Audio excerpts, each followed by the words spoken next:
साल का अंतिम ग्रहण और दूसरा सूर्य ग्रहण 4 दिसंबर 2021 दिन शनिवार को लगने जा रहा है। इस दिन मार्गशीर्ष महीने की कृष्ण पक्ष की अमावस्या तिथि है।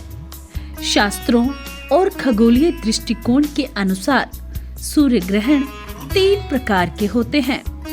जब चंद्रमा पूर्ण रूप से पृथ्वी को अपने छाया क्षेत्र में ले लेता है तो इस स्थिति को पूर्ण सूर्य ग्रहण कहा जाता है। पूर्ण सूर्य ग्रहण में पृथ्वी पर अंधकार जैसी स्थिति उत्पन्न हो जाती है। आंशिक सूर्य ग्रहण में जब सूर्य व पृथ्वी के बीच चंद्रमा आता है तो सूर्य पर उसकी आंशिक छाया पड़ती है।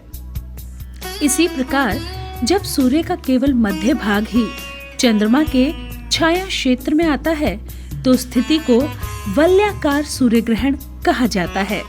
इस बार सूर्य आंशिक रूप से ढका हुआ दिखाई देगा और आंशिक रूप से ग्रहण को खंडग्रास ग्रहण कहते हैं।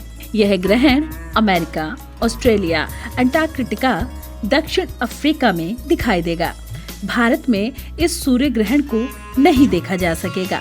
सूर्य ग्रहण 4 दिसंबर की सुबह 10:59 पर शुरू होगा, जो दोपहर 3:07 पर समाप्त होगा। खास बात यह है कि साल के आखिरी सूर्य ग्रहण के दौरान 2 बड़े ग्रह अस्त रहेंगे। सूर्य ग्रहण के दौरान चंद्रमा और बुध अस्त रहेंगे, जबकि राहु और केतु वक्री रहेंगे। खगोल शास्त्र में सूर्य ग्रहण को एक खगोलीय घटना के रूप में अध्ययन किया जाता है। वहीं धार्मिक और ज्योतिष शास्त्र में ग्रहण का विशेष महत्व होता है। धार्मिक नजरिए से सूर्य ग्रहण और चंद्र ग्रहण को बहुत ही अशुभ माना जाता है। मान्यता है कि सूर्य ग्रहण का प्रभाव व्यक्ति के जीवन में नकारात्मक रूप से पड़ता है। ग्रहण के दौरान कई बातों का विशेष रूप से ध्यान रखा जाता है। ग्रहण के लगने से पहले ही सूतक काल प्रभावी हो जाता है। सूतक काल में कई तरह के कार्य वर्जित हो जाते हैं। सूर्य ग्रहण पर सूतक काल ग्रहण के लगने से करीब 12 घंटे पहले लग जाता है। सूर्य ग्रहण के दौरान ना ही भोजन बनाया जाता है और ना ही भोजन खाया जा सकता है। इस काल में कोई भी शुभ कार्य जैसे पूजा पाठ व अन्य प्रकार के मंगल अनुष्ठान आदि नहीं किए जाते। मंदिरों के कपाट बंद कर दिए जाते हैं।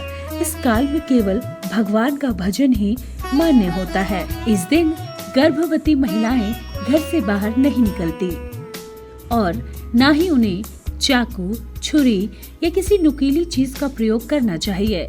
आंशिक रूप से दिखाई देने के कारण भारत में इस ग्रहण का सूतक काल मान्य नहीं होगा।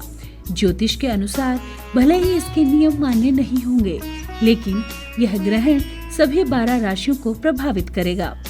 पुराणों में ग्रहण से संबंधित एक कथा का भी वर्णन है।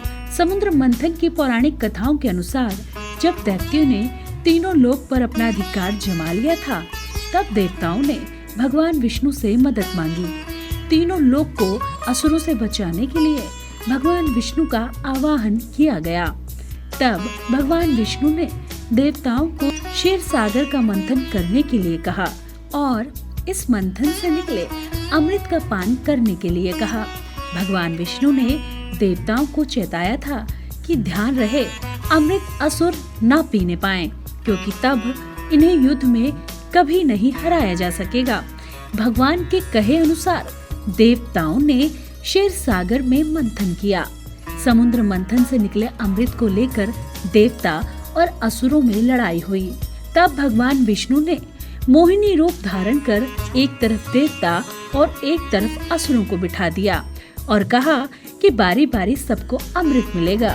यह सुनकर एक असुर देवताओं के बीच भेष बदल कर बैठ गए, लेकिन चंद्र और सूर्य ने उसे पहचान लिया और भगवान विष्णु को इसकी जानकारी दी, लेकिन तब तक भगवान उसे अमृत दे चुके थे।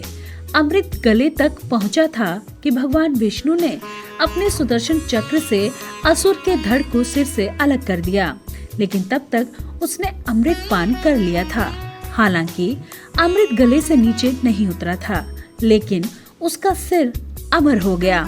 सिर राहु बना और धड़ केतु के रूप में अमर हो गया।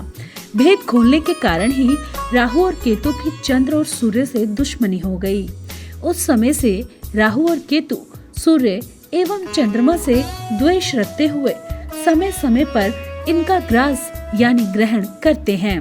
इसी प्रक्रिया को ग्रहण कहा जाता है। आप हमारे संत वाणी चैनल को सब्सक्राइब करें, वीडियो को लाइक करें, शेयर करें और हाँ, बेल आइकन पर क्लिक करना बिल्कुल ना भूलें ताकि हमारी किसी भी वीडियो की सूचना सबसे पहले आपको मिले।